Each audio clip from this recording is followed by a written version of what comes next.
The stars were cold and distant in this part of space. Captain Zextool stared at them through the main viewport of the Morvani, his four eyes blinking in sequence as he considered his options. None of them were good. "Status report," he demanded, his scaled tail twitching with irritation. "Main engines still offline, Captain," replied First Officer Kelnar. "Auxiliary power at 40% and dropping. Life support stable for now, but we have maybe 2 standard cycles before we must. Conserve air," Zextool hissed softly. The raid on the Red Planet's outpost had gone perfectly. The primitive structures had crumbled under their weapons fire, and they had collected valuable data on the local species. But as they moved toward the Blue Planet, the main prize, something had hit them. Something impossible.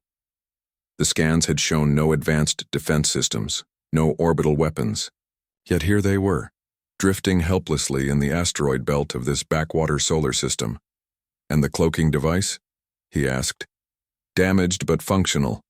We remain hidden from basic scans," answered the technology officer.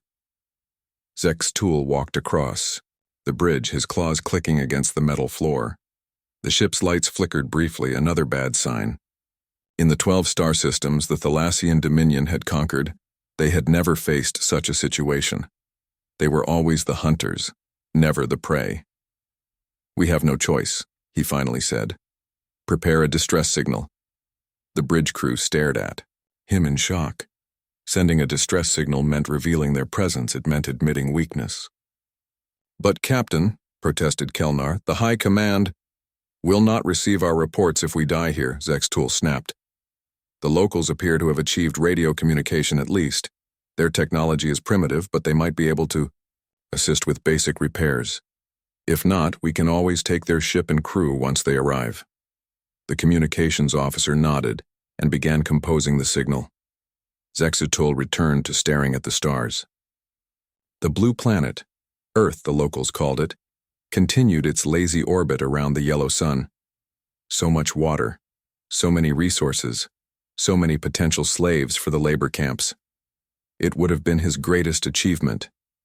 "Signal ready, Captain," said the communications officer, "sending on all standard frequencies." "Do it," ordered Zextool, "and may the ancestors forgive our disgrace." The signal shot out from the crippled ship, racing across the solar system at the speed of light. A simple message, designed to be understood by even primitive species. "Starship in distress. Require assistance. Will compensate for aid." On the far side of the asteroid belt, a small unmarked station picked up the signal. Inside, Lieutenant Steve Garner sat bolt upright in his chair, nearly spilling his coffee. "Holy shit," he whispered, staring at his monitor. The signal was repeating clear as day. Not human in origin, not from any known satellite or probe. He ran the standard checks, but the conclusion was inescapable. First contact. With shaking hands, Steve activated the secure line to UEDF command. United Earth Defense Force had been monitoring the skies for decades, waiting for this moment. The red phone on his desk, a throwback to an earlier era that someone at command thought was funny, rang only once before it was answered. Deep space. "Monitoring Station 7 reporting anomalous signal," Steve said, his voice steadier than he felt. "Sir, I think they're here." "Authenticate," came the crisp reply.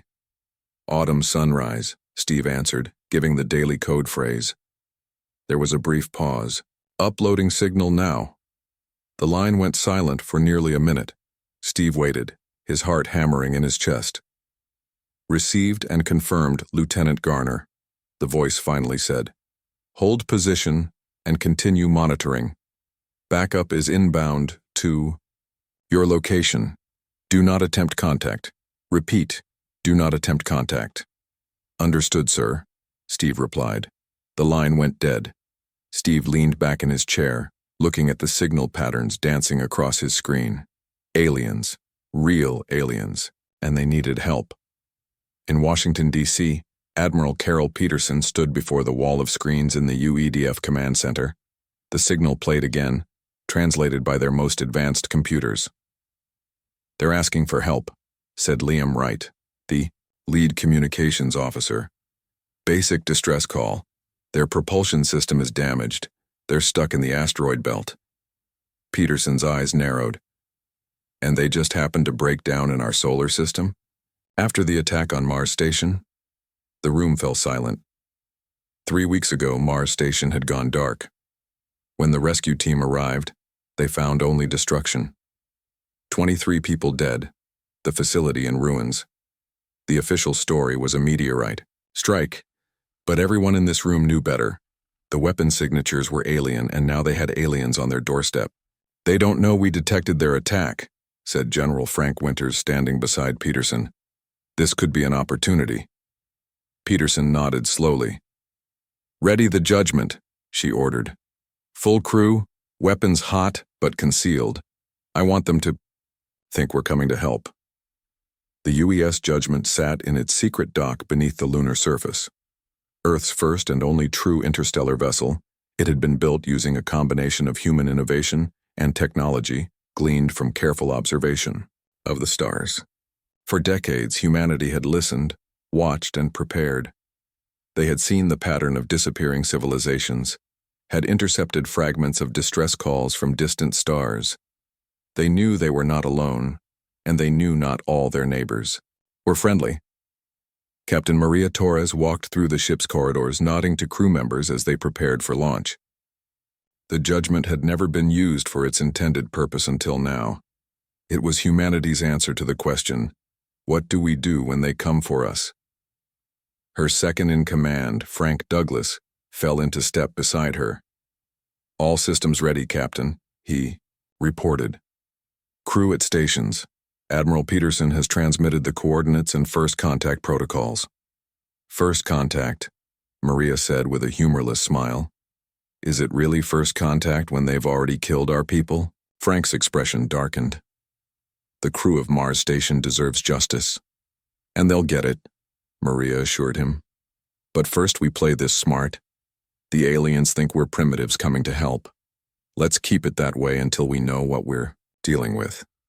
The Judgment's engines hummed to life, a sound felt through the deck plates rather than heard. It rose from its lunar berth, invisible to conventional radar, and accelerated toward the asteroid belt. On the Morvani, Captain Zek's tool received the news with surprise.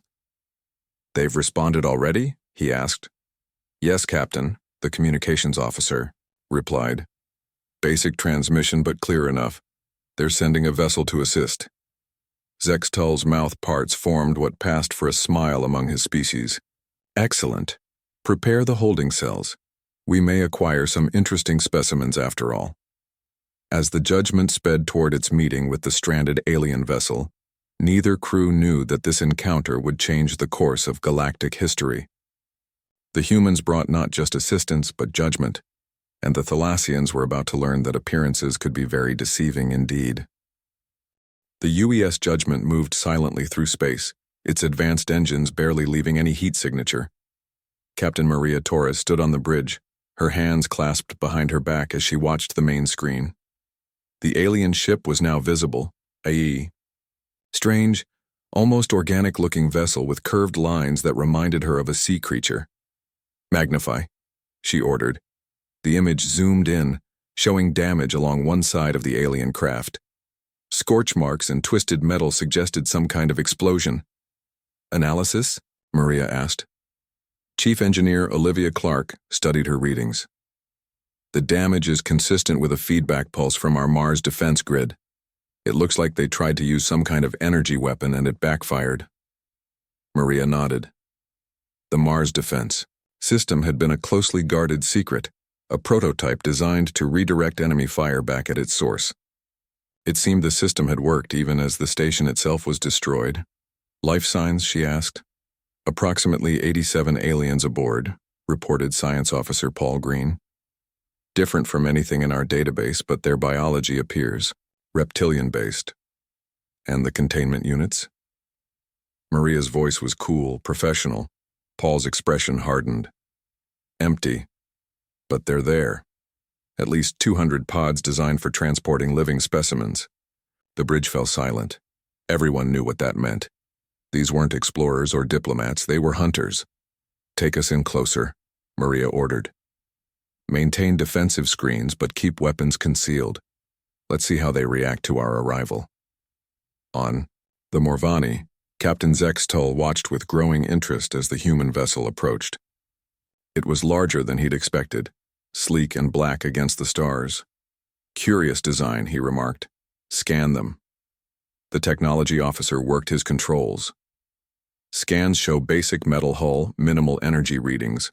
No weapons that our sensors can detect. They appear to be using chemical propulsion. Zextol clicked his teeth together in amusement. So primitive, and yet they've managed spaceflight.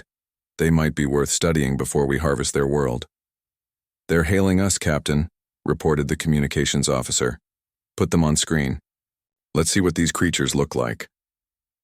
The screen flickered to life, showing the bridge of the human vessel. Zextol couldn't hide his surprise at the sight of the humans. They were so soft-looking. No scales, no protective armor. Just smooth skin and fragile limbs. In the center of the screen stood a female human with dark hair pulled back tightly and a uniform that suggested military service. "This is Captain Maria Torres of the United Earthship Judgment," she said, her voice translated by the Morvani's computers. "We received your distress signal and have come to offer assistance." Zextol recovered quickly from his surprise. "Greetings, Captain Torres. I am Captain Zextol of the Thalassian research vessel Morvani. We are grateful for your prompt response to our distress call." "Research vessel?" Maria's expression didn't change, but her tone carried a hint of skepticism. "Yes," Zextol lied smoothly. "We are scientists studying stellar phenomena in this region. An unexpected asteroid collision damaged our propulsion systems." On the Judgment's bridge, Alan Ross, the communications specialist, muted the transmission, momentarily. "Captain, their translator is remarkably good at English," he pointed out. "Almost as if they've been studying us for some time." Maria nodded slightly before unmuting the channel. "We're detecting significant damage to your vessel. What kind of assistance do you require?" "Our main engines are offline, and we lack certain materials to effect repairs," Zextol explained. "Perhaps your engineers could assess the damage directly? We would, of course, compensate Earth for any resources provided." Maria appeared to consider this. "Our protocols for first contact require a meeting between captains before we send personnel aboard each other's vessels. Would you be willing to come aboard the Judgment to discuss the terms of our assistance?" Zextol hesitated. This wasn't how he had planned the encounter. He had expected to lure humans onto his ship, where they could be easily contained. But refusing might arouse suspicion. "Of course," he finally agreed. "A cultural exchange would be most educational. I will prepare a shuttle immediately." "No need," Maria replied. "We can transport you directly using our docking tube. It will attach to your airlock and provide a safe passage between our vessels." "Very well," Zextol said, hiding his unease. "I look forward to meeting face-to-face Captain Torres." The transmission ended. Zextol turned to his first officer. "Prepare a security detail. Hidden weapons only. I want to see this human ship from the inside." "Is this wise, Captain?" Kelnar asked quietly. "We know nothing about these humans except that they destroyed our weapons when we attacked their outpost, which is precisely why I need to assess their true capabilities," Zextol snapped. "They appear primitive, yet they responded to our signal quickly and reached us in remarkable time. Something doesn't add up." On the Judgment, Maria turned to her security chief, Keith Daniels. "Full scan of any aliens who come aboard. I want to know about any hidden weapons, communication devices, or biological threats." "Already prepared, Captain," Keith replied. "Security team is standing by at the docking port. Dr. Rivera has medical ready for immediate analysis of their biology." "Good," Maria said. "And what about our special guest?" Paul checked his tablet. "Ambassador Kelly from the Galactic Assembly is in Observation Room 3. The aliens won't know she's aboard unless we choose to reveal her presence." Maria nodded, satisfied. "Remember, everyone, we play the part of the helpful, slightly naive humans until we have all the information we need. Let them believe we're just an isolated species making our first steps into space." The docking tube extended from the Judgment, a flexible corridor that connected with the Morvani's airlock. Inside, Specialized sensors mapped every centimeter of the alien ship's hull, gathering data that was instantly transmitted to Earth. Zextul and 2 officers prepared to board the human vessel. Each carried concealed weapons and recording devices. The Thalassian captain adjusted his breathing apparatus. The human's atmosphere contained more oxygen than was comfortable for his species. "Remember," he told his officers, "observe everything.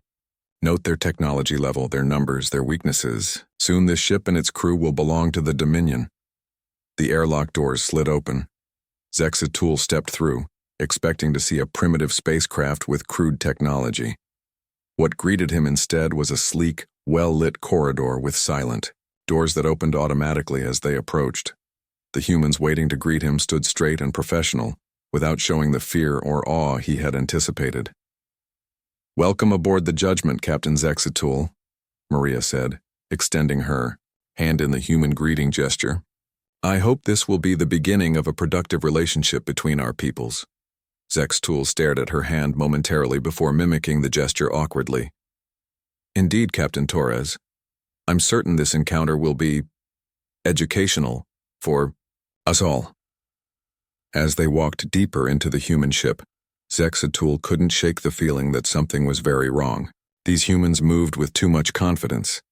Their ship was too advanced for a species that had only recently achieved spaceflight.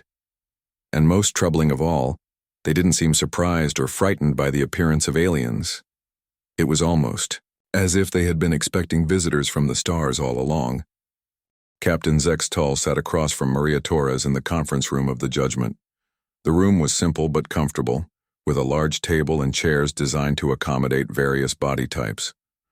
The walls were a calm blue color, and soft lights gave the space a peaceful feeling. A large screen on one wall showed an image of Earth, beautiful and blue. "Your ship is impressive for a species so young," Zextul said, his 4 eyes scanning the room for any useful information. "How long have your people been traveling among the stars?" "This is actually our first deep space vessel," Maria replied, with a small smile. "The Judgment was completed just 2 years ago. We're still learning." Zextul's inner eyelids flickered, a sign of disbelief that the humans couldn't possibly know how to interpret. Everything about this ship suggested much more advanced technology than a species making its first steps into space. "And yet you responded to our distress call so quickly," he noted. "Your engines must be quite efficient." "We were fortunate to be in the right place at the right time," Maria said. She pushed a tablet across the table. "Our engineers have reviewed the scans of your ship. The damage to your propulsion system is extensive, but we believe we can help with repairs." Zextul glanced at the tablet. The humans had indeed identified the problem correctly. Their understanding of his ship's technology was disturbing. "Your scientists are quite perceptive," he said cautiously. "We're quick learners," Maria replied. She tapped the table, and a holographic display appeared above it, showing the damaged section of the Morvani in perfect detail. "We can provide the materials you need, but we're curious about something." "Yes?" Zextul's tail twitched nervously beneath the table. "Your ship has weapon systems that appear to have been recently fired." Maria's voice remained friendly, but her eyes had hardened. "For a research vessel, you seem well equipped for combat." Zextul forced his breathing to remain steady. "The universe can be dangerous, Captain Torres. We must protect ourselves from threats." "Of course," Maria nodded. "We understand the need for defense." The door to the conference room slid open, and Security Chief Keith Daniels entered, carrying another tablet. He whispered something in Maria's ear, then placed the tablet in front of her. "Interesting," Maria said, looking at whatever was on the screen. "Captain Zextul, are you familiar with a place called Mars?" The Thalassian captain felt his blood run cold. "Mars? I don't believe I know this place." "It's the 4th planet in our system," Maria explained. "We had a research outpost there. 3 weeks ago it was attacked and destroyed. 23 people died. A tragedy," Zextul said, trying to sound sincere. "But I fail to see how this concerns our current situation." Keith tapped the tablet, and the holographic display changed. Now it showed the ruins of the Mars outpost, alongside an analysis of weapon signatures. Our investigation revealed something curious, Maria continued. The weapons used against our outpost left very specific energy signatures. Signatures that exactly match the weapon systems on your ship. Zexatul's posture stiffened. Your scans must be in error. The Thalassian Dominion does not attack peaceful settlements. The Thalassian Dominion? Maria asked, raising an eyebrow. I don't believe you mentioned your people's full name before. Zextul realized his mistake too late. The humans had tricked him into revealing more than he intended. Captain Torres, he said, dropping all pretense of friendliness. I think there has been a misunderstanding. We are a superior civilization, with technology far beyond yours. We require your assistance as a matter of courtesy, not necessity. Maria leaned back in her chair, looking surprisingly relaxed. Is that so? Then why did your attack on Mars fail? Why did your weapons backfire, leaving your ship crippled? You know nothing of our capabilities, Zexatul hissed, standing up abruptly. His officers moved to his side, hands drifting toward their hidden weapons. I wouldn't do that, Keith said calmly. The security chief hadn't moved, but suddenly the air felt charged with tension. Maria remained seated. Captain Zextul, we've been watching the stars for centuries. Did you really think we would be unprepared for visitors? Before Zextul could respond, the room's lighting changed. The soft blue glow became sharper, and hidden panels in the walls slid aside, revealing advanced weapon systems pointed directly at the Thalassian delegation. You're making a terrible mistake, Zextul warned. The Dominion controls 12 star systems. When our fleet learns of this treachery, they won't, Maria interrupted. Because you've been jamming your own communications since you entered our system. Standard Thalassian rating protocol, isn't it? No contact with the homeworld until the mission is complete. Zextul stared at her in shock. How could you possibly know that? The door opened again, and a new figure entered the room. At first, Zextul thought it was another human. Then he noticed the subtle differences. The slightly blue tint to the skin, the eyes set just a little too far apart. This was not a human at all, but made to look like one. Allow me to introduce Ambassador Kelly, Maria said. She represents the Galactic Assembly in this sector. Impossible, Zextul whispered. There is no Galactic Assembly. Not one that the Thalassian Dominion is aware of, Kelly said, her voice carrying a musical quality that no human voice possessed. That was by design. Maria stood up. For decades, humanity has been in contact with other civilizations. While we developed our technology, we learned about the threats lurking between the stars. Predatory species like yours, who seek out developing worlds and exploit them. On the large screen, the image of Earth was replaced by recordings, dozens of them, showing Thalassian ships attacking other worlds. Worlds that Zexatul himself had helped conquer. How did you get these? He demanded. From the survivors, Kelly answered simply. Those you thought you had completely subjugated. There are always survivors, Captain, and they remember. Maria walked around the table to stand in front of Zexatul. The distress signal you sent didn't just reach Earth. It reached every monitoring station of the Galactic Assembly in this sector. You called for help, Captain, and now you're getting exactly what you deserve. Judgment. Back on the Morvani, the Thalassian crew was growing restless. Their captain had been gone for hours, and attempts to contact him had failed. First Officer Kelnar paced the bridge nervously. Something is wrong, he told the bridge crew. The humans should not have been able to. His words were cut short as alarms blared across the ship. The sensor officer's voice rose in panic.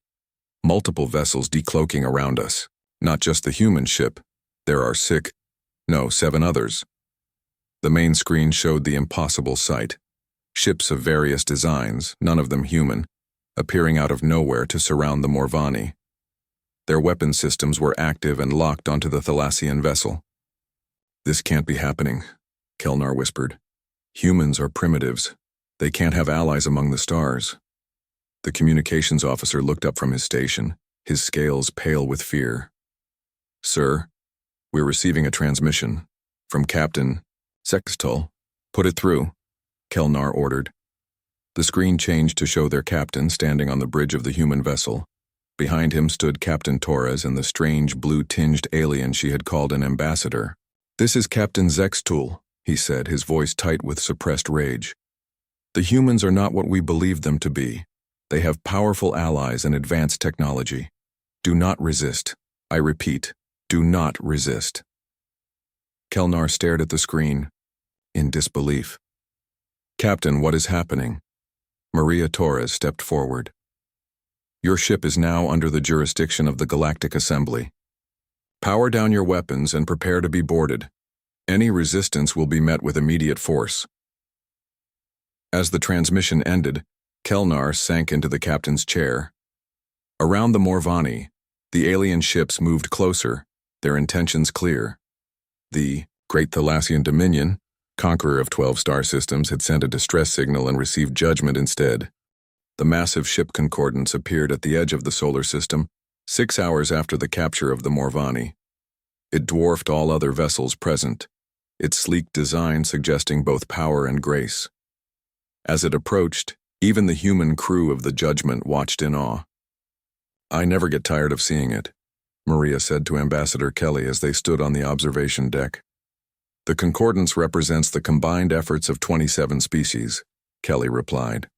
"It is a symbol of what can be achieved through cooperation, rather than conquest."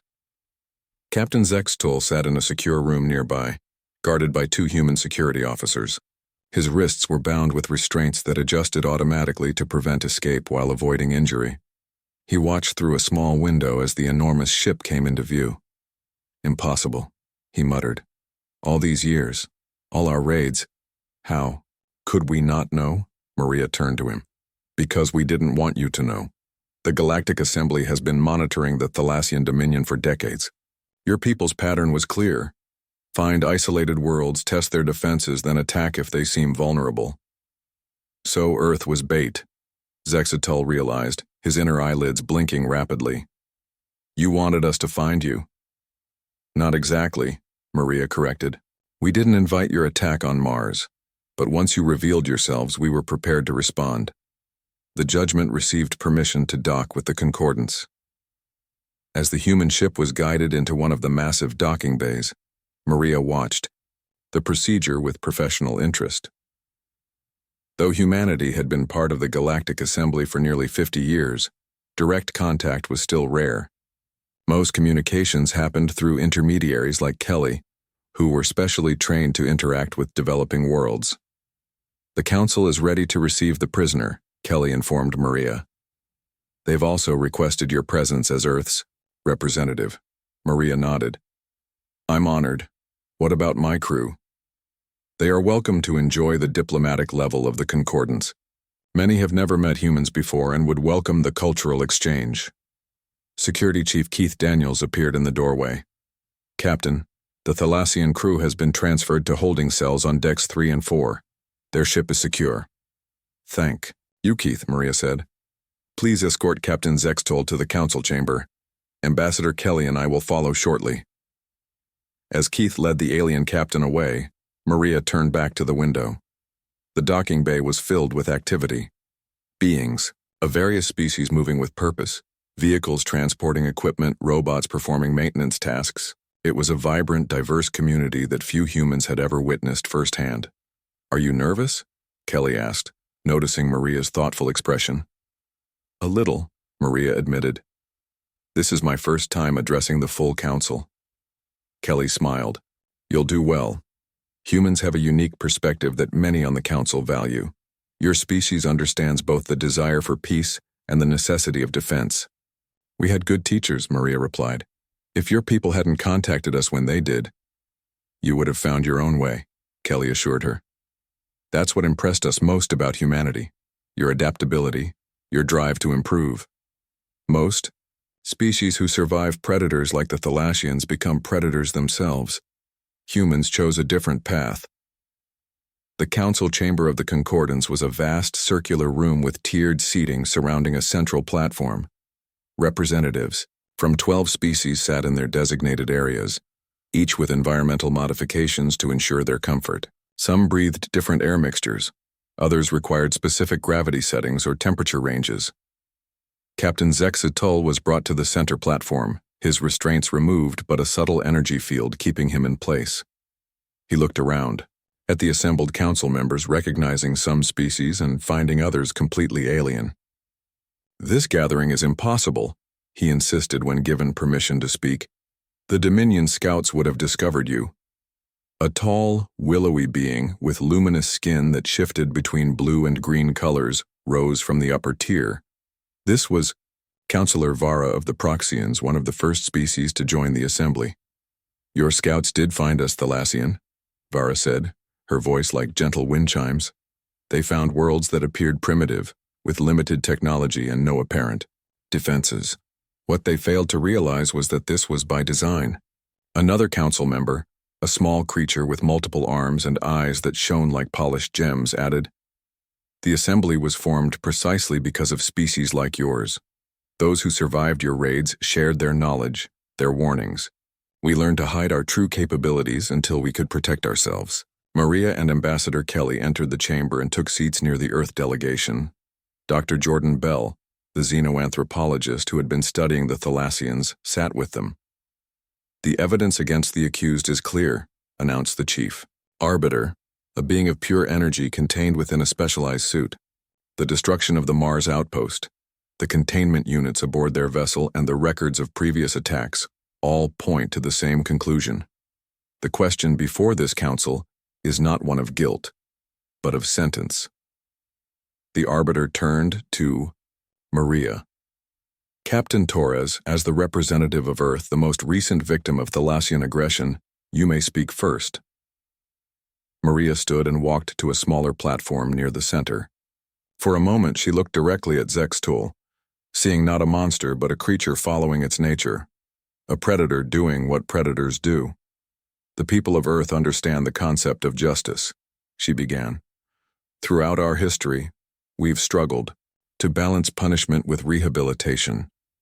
23 of our people died on Mars and we mourn them deeply, but we did not join the Galactic Assembly to seek vengeance." Murmurs spread through the chamber. Zextul stared at Maria in confusion.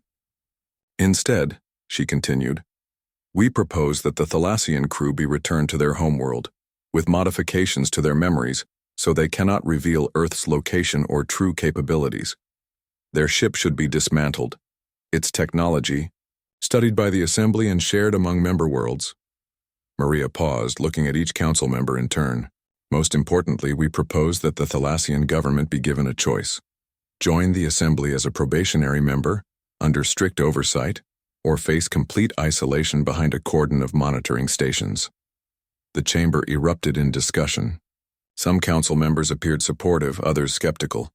The chief arbiter raised a glowing appendage and silence returned. "An interesting proposal," the arbiter noted. "Not what many expected from a species so recently victimized. Why show such mercy?" "Because Earth was in the Thalassians' position once," Maria explained. "Centuries ago, human nations fought each other for resources, for territory, for power. We nearly destroyed ourselves before learning that cooperation offered greater benefits than conquest." She gestured toward Zextul. "The Thalassians believe strength comes from domination. We have an opportunity to show them a different kind of strength, one built on alliance and mutual support." Dr. Bell stepped forward when given permission to speak. "Our studies of Thalassian culture suggest they respect power above all else. By demonstrating that the Assembly possesses greater power than their dominion, while offering a path forward rather than annihilation, we may achieve something rare, genuine change in a predatory species." The council deliberated for hours. When they finally reached a decision, Captain Zexatul was brought back to the center platform to hear their judgment. "The council has considered Earth's proposal and found merit in it," the chief arbiter announced. "The sentences will be carried out as suggested, with one addition. Captain Zexatul will personally deliver the Assembly's terms to the Thalassian leadership." Zexatul's tail lashed in agitation. "They will never agree to such terms. The Dominion does not bow to others. Maria approached him. Think carefully, Captain. Your leaders believe you're still on a simple raiding mission.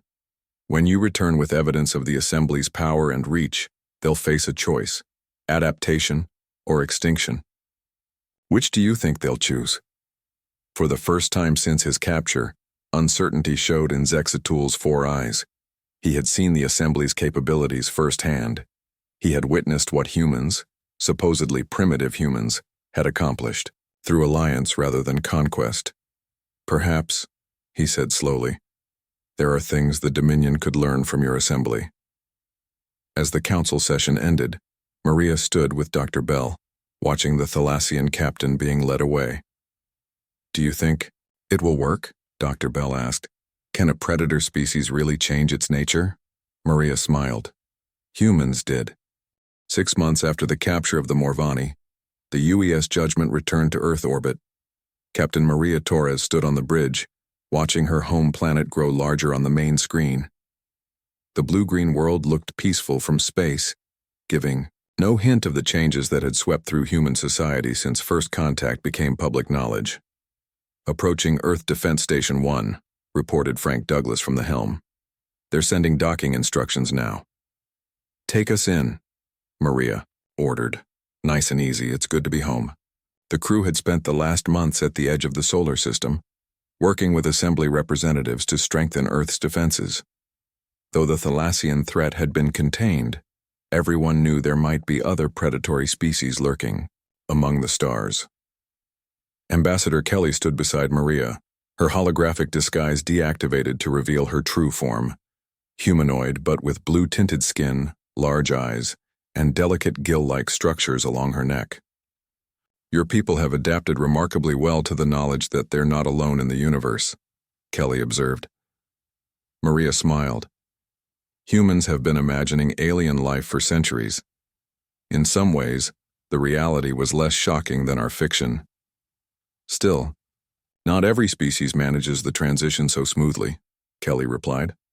The psychological impact of discovering a vast populated galaxy can be devastating. We had an advantage, Maria pointed out. We learned about the Assembly under controlled conditions with allies to guide us. The Thalassians weren't so lucky. Kelly's expression grew serious.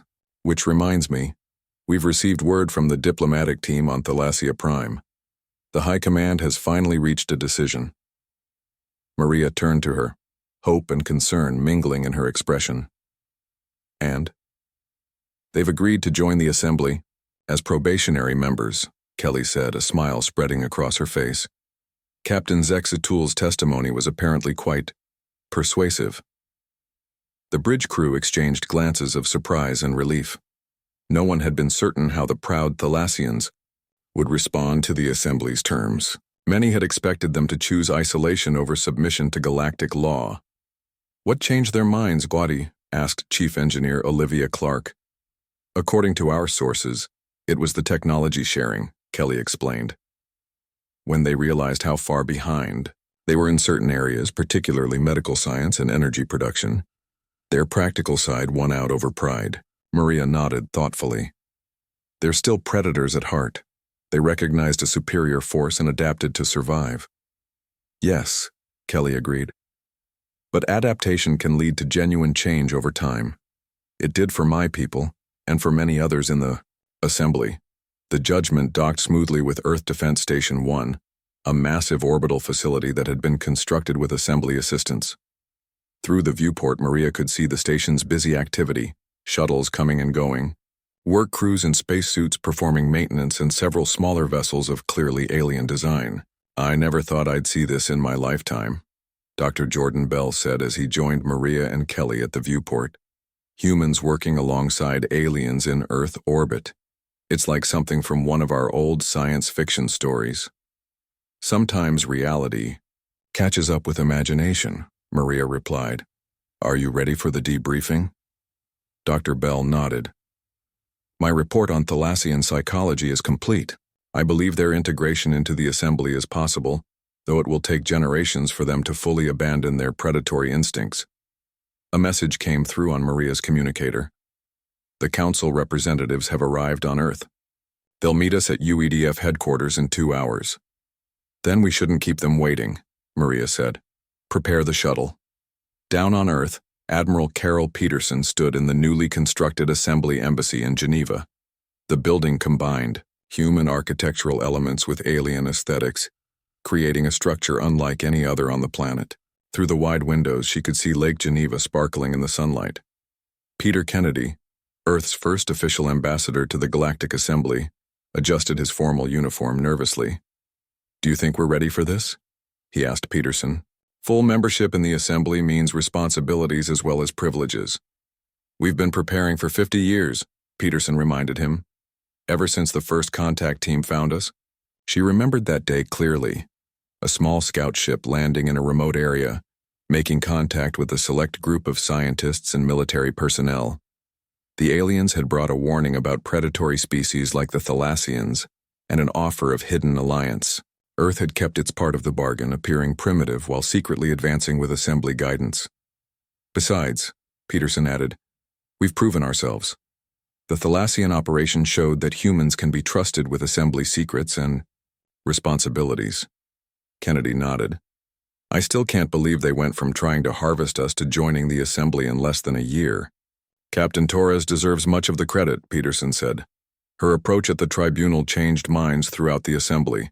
Many species wanted the Thalassians punished severely, not offered a path to redemption. The doors opened and a diverse group of beings entered, the representatives of the Assembly Council who would formally welcome Earth as a full member. Among them was a familiar face, Captain Zex's Tool, now serving as liaison between Thalassia Prime and Earth. The Thalassian, Captain looked different. His aggressive posture had softened somewhat, and he wore the blue sash that marked him as a diplomatic envoy rather than a military commander. Admiral Peterson. He greeted her with a slight bow. Ambassador Kennedy, it is good to see you again. Peterson nodded politely, hiding her surprise at his changed demeanor. Welcome to Earth, Captain Zextol, this time under better circumstances. Indeed. Zextol's inner eyelids blinked in what Peterson had learned was a sign of thoughtfulness among his species. My people are still adjusting to our new role in galactic affairs. It is not easy to change the habits of generations. No lasting change is easy, Kennedy said, but it's often worth the effort. Zextol made a sound that might have been a laugh. When we sent our distress signal 6 months ago, we expected to find prey. Instead, we found judgment and then unexpectedly mercy. It has given many on my world reason to reconsider our path. The shuttle from the Judgment arrived, bringing Maria Torres, Dr. Bell, and Ambassador Kelly to join the gathering. As Maria entered the embassy, she paused briefly, surprised to see Zextol among the delegates. Captain Torres, Zextol greeted her. My government asked me to convey their respects. Your actions at the tribunal were unexpected. In our culture, showing mercy to an enemy is rare. In human history, it was rare too, Maria replied. We learned through much pain and struggle that breaking cycles of vengeance requires courage. A lesson my people are beginning to understand, Zextol acknowledged. The council representatives called for attention. It was time for the ceremony to begin, the formal recognition of Earth as a full member of the Galactic Assembly. As they moved toward the main hall, Maria found herself walking beside Zextol. Do you regret sending that distress signal? She asked quietly. The Thalassian captain considered the question. 6 months ago, I would have said yes. Now, he paused, looking out at the peaceful human city. Now I believe it may have been the most important signal my people ever sent. Maria nodded in understanding.